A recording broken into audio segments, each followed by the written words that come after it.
right, this is it. Canine in space. Technical rehearsal is about to begin. The curtain opens on another planet somewhere in another galaxy in time. Canine has been left behind by mistake by his master, Rocket Cadet Teddy Astro. Canine is going to have to find his home way across the galaxy. Up comes the sun. Another day on the asteroid begins for K9. Cue number 1.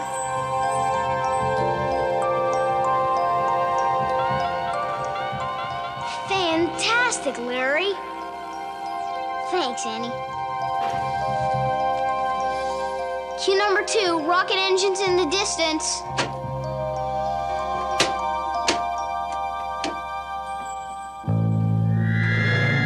Cue number 2, rocket engines in the distance. It's coming. Larry? Hang on. This tape recorder doesn't seem to be working.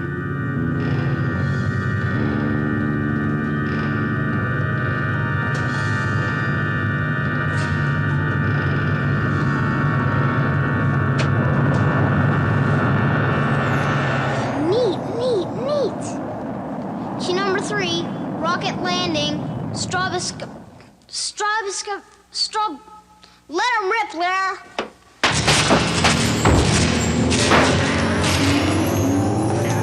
Wow, Tons, wow. That was great, Annie. How'd you do it? I didn't. Whatever it wasn't a special effect. Just kids trying to do what they should. They're growing up in the neighborhood, or they're up the street and around the bend. They're called the Edison Twins. Now every day is a different trial, but they pull through with a lot of style. Always getting out of trouble that they get in.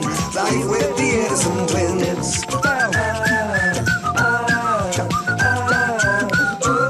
And if you use your head, you'll always win. You know the Edison Twins. Oh no, 2 days are quite the same.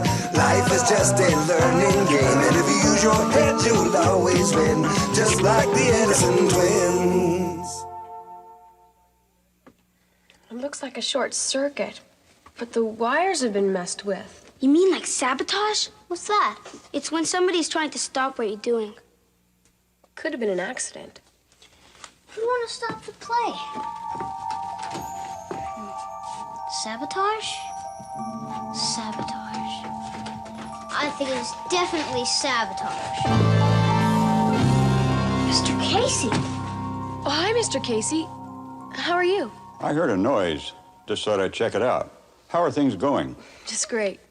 Except for the sabotage. Sabotage? And the strobe light explosion. I think it was just a fuse, Mr. Casey. This strobe light must have had a short in it. If you kids need any help, you call me, okay?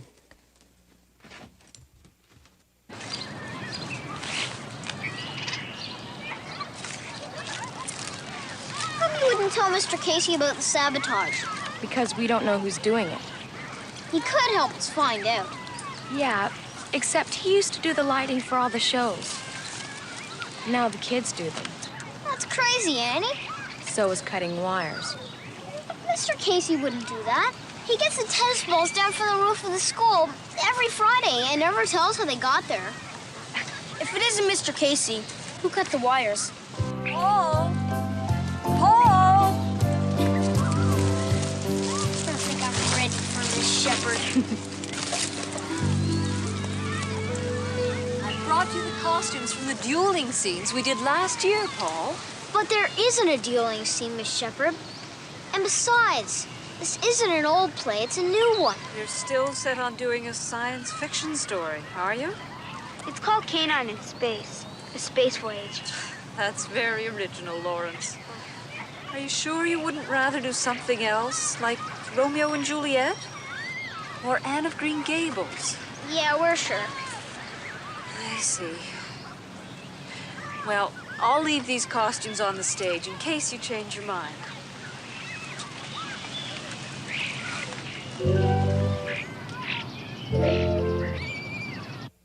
Someone dumped perfume in your suit. On top of that, Edison, the suit's too tight, the helmet's too big, and this play is dumb. All I want want you to do is walk across the stage when they're calling for K9. Come on, Teddy, I know you've got it in you. I've had it. This is done. I'm leaving. I'm gonna walk. That's it, Teddy. Perfect, great. Now just speak too. Teddy, come back. Teddy, stop. Hi, Paul. Where's Teddy going? She can't have a part. See? There's nothing left for her. Paul. Hi, Jerry. Hi, Annie. What are you doing here? In the special effects department. Wonderful. And I'm Brenda's agent. She should have a part in this. No part. Miss Shepherd said that there's a costume for a dueling scene. Brenda's been taking fencing lessons. No dueling. See? Keep it shut for a second. Are these the costumes over here?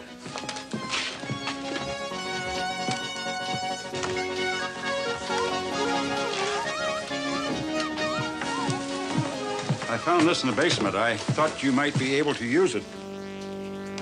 Thanks, Mr. Casey, but I don't think we can use that one. Fencing, how lovely. Don't tell me you've seen the light and changed your mind, Paul. No. So, what do you say? Doesn't she look great? You look great, honey. Look at that. I seriously suggest you consider changing your mind, Paul. I'm walking.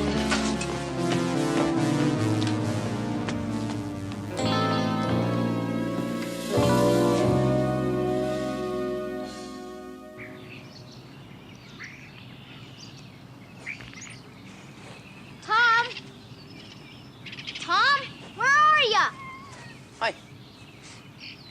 Wow, it's incredible. You think that's incredible? Watch this. Your volcano.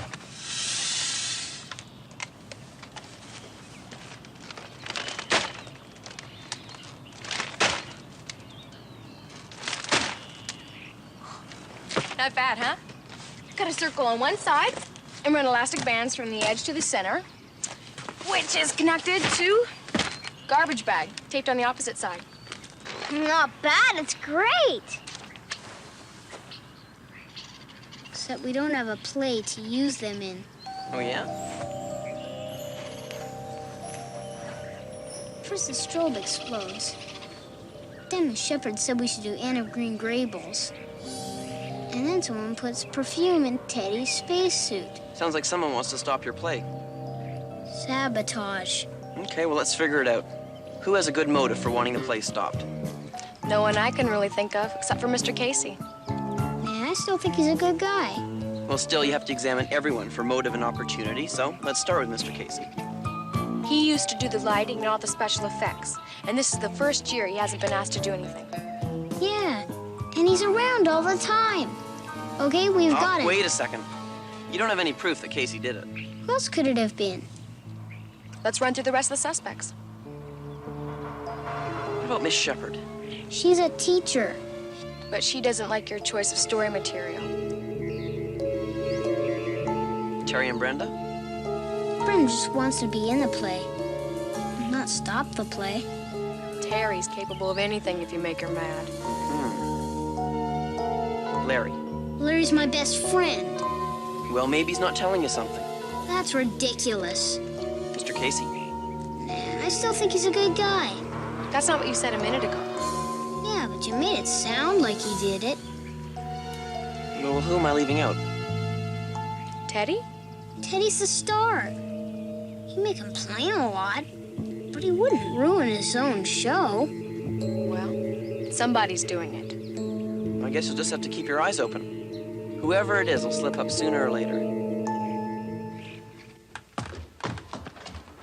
I don't know what I'm doing here. Don't worry. It'll be okay. You'll be great. Now, Q27 there.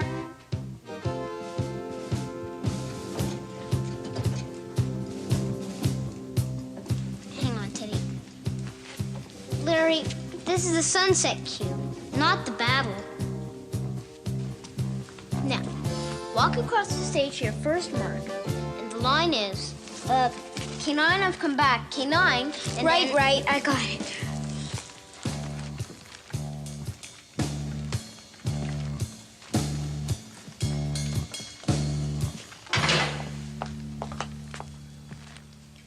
I can't say that. It's dumb. It's not dumb, Teddy. Let's start again. Boy, I'd sure like to talk to the writer. Okay. K9, I've come back. You're supposed to walk and look around and say the lines. Right. Q27 again, Larry. Larry! Hold on, it's coming. Larry, where's Q27? Paul, we got a problem. What now? All the colored gels are gone. What? I just went to the bathroom for a minute. Are you sure you want to be in this stupid play, Brenda? Yes.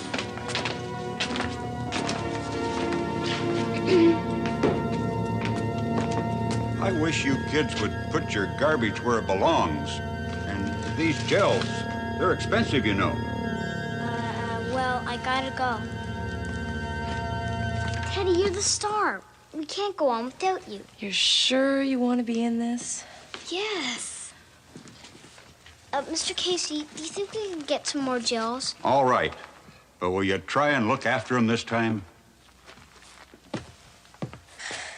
Okay, everyone. Let's get back to work. Could you just wait over there, please? We can rehearse without the lights for now. Such a shame you hadn't taken fencing lessons last year, Brenda. I certainly could have used you. One more time. Take it from the scene where you see K9 being attacked by the rock.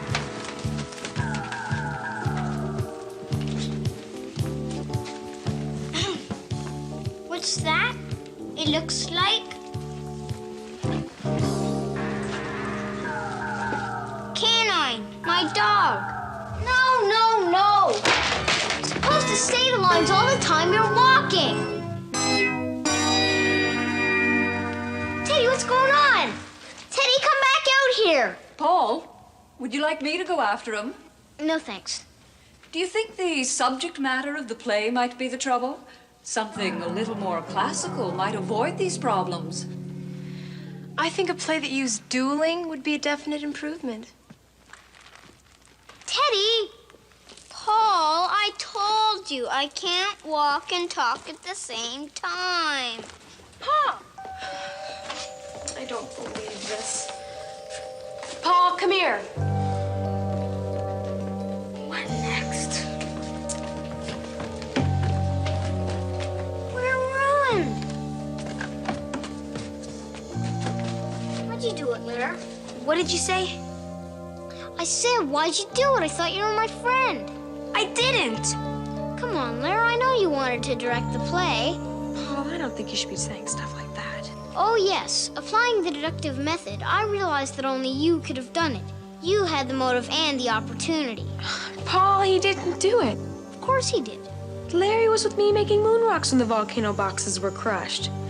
They were fine when we passed them on the way to the lighting booth. Yeah, besides, I like lighting. That's all I ever wanted to do.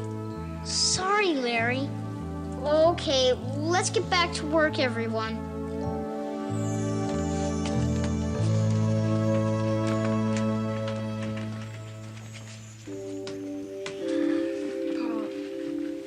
I think you should be a little bit more careful.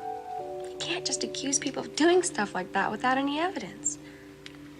If I don't get this play together, I'm gonna have to leave the country for a couple years, you know that? Maybe the play is cursed. Oh, come on, Paul. You gotta think positive.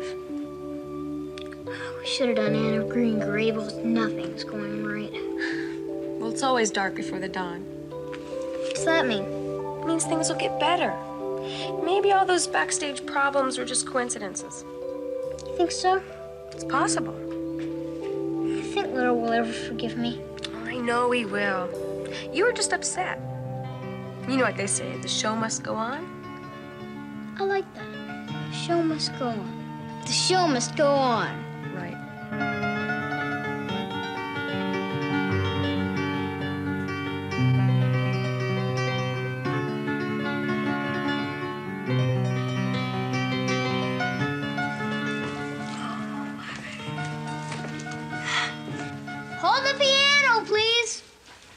Thanks, Mr. Casey. Okay, everyone.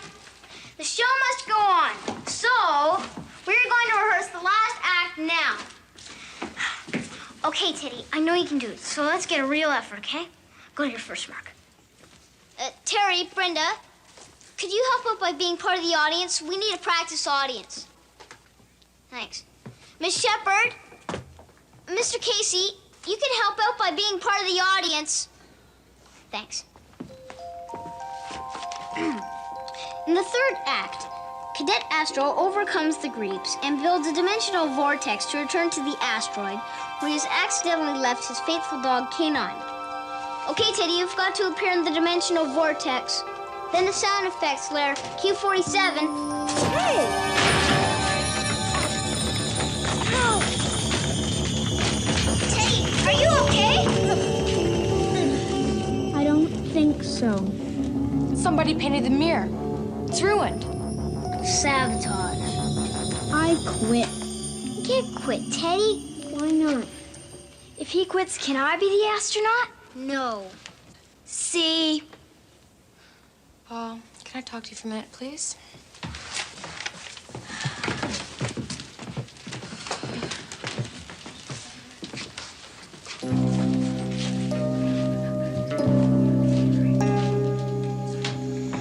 Okay, everyone. Call dinner break. Meet back here at 7 o'clock. Please stay away from the stage area. There's been a series of accidents, and I'd like to make sure that no one touches or goes near the Galaxy Destroyer, which is in that box over there. It's our last big special effect, and without it, we'll have to cancel the play.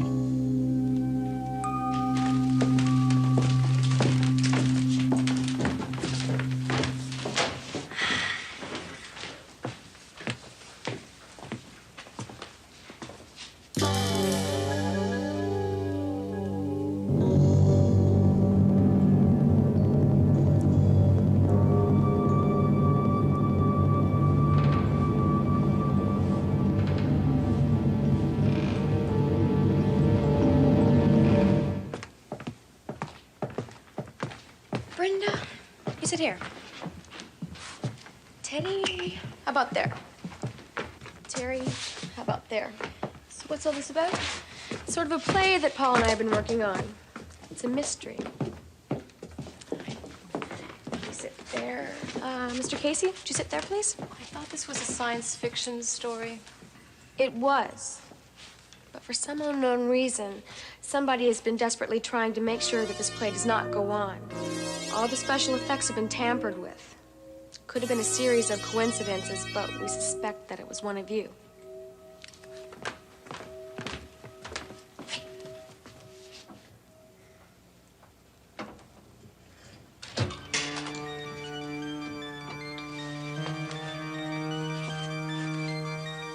The innocent have nothing to fear. Someone has been fooling around with the Galaxy Destroyer. The Destroyer was the last thing to be touched. What you didn't know is that we had treated it with a very special agent. Whoever the criminal is, he or she will have traces on themselves. And this will prove beyond a shadow of a doubt which one of you is guilty.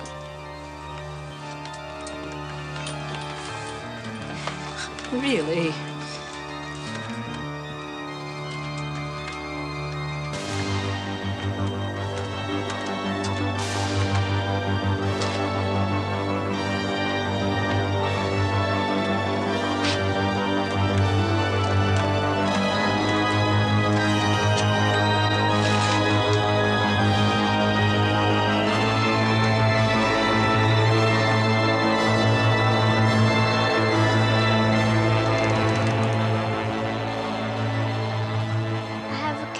To make. It was me. I did it. I cut the wires on the strobe and did all those other things too. I even opened up the destroyer box, but there was nothing in it. That's because it was a trap. How come, Teddy? I did it so I wouldn't have to be in the play. I feel so alone out there. I'm scared all the time. You're not alone, Teddy. We're a team. We can do it if we work together. I'll help. I think I can get the paint off your mirror box. I'll help too. Maybe your costume can be fitted a little bit better. I don't know much about spacesuits, but I'll try. I'd help too if I had a part. Okay, Brenda, you win. See? How did you know it was Teddy? Well, we coated the box with a fluorescent chalk, which is invisible under normal white light. Ultraviolet light showed us particles of the chalk on Teddy's hands. Simple. We'll just stand there. Let's fix it.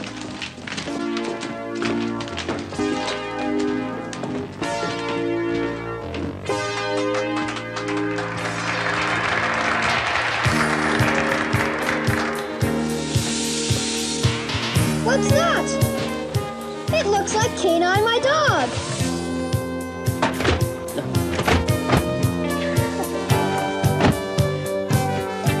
Space Worm, where are you?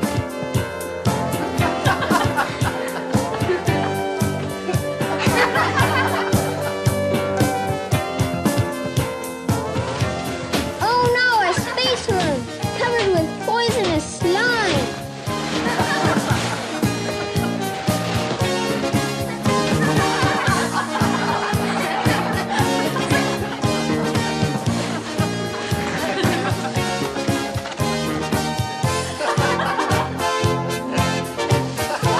That's what I call acting.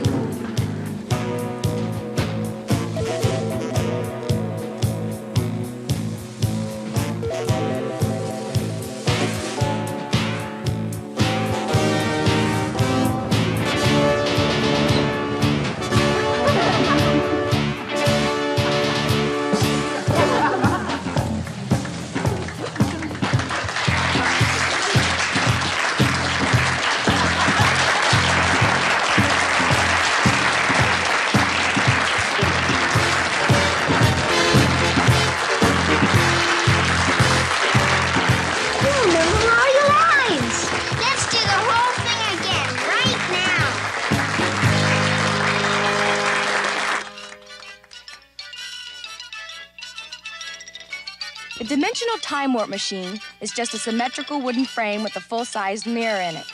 Because the frame is symmetrical and the mirror divides it exactly in half, the mirror reflects the front half of the frame, and it creates an illusion of the whole frame. So even though you think you see the entire frame, and it looks like you can see right through it, you actually can't see parts of the frame behind the mirror. Put someone or something behind the mirror, and it looks like they've disappeared into thin air. Magicians use it all the time. The time warp effect is just a homemade strobe light, a disc which spins in front of a light source. We use a slide projector as the light source, and our rotating disc is an old record with a hole cut on one side, attached to an electric fan motor with some dowel. When the motor's on, the disc spins and the hole lets the light out, illuminating the object by a series of flashes, which allows us to see only part of the object's motion. It's like looking through a camera lens. The shutter opens and closes so quickly that although an object is continually moving, you only see a series of still photographs. Just kids trying to do what they should. They're growing up in the neighborhood, or they're up the street and around the bend. They're called the Edison Twins. Now every day is a different trial, and they pull through with a lot of style. Always getting out of trouble that they get in. Life with the Edison Twins.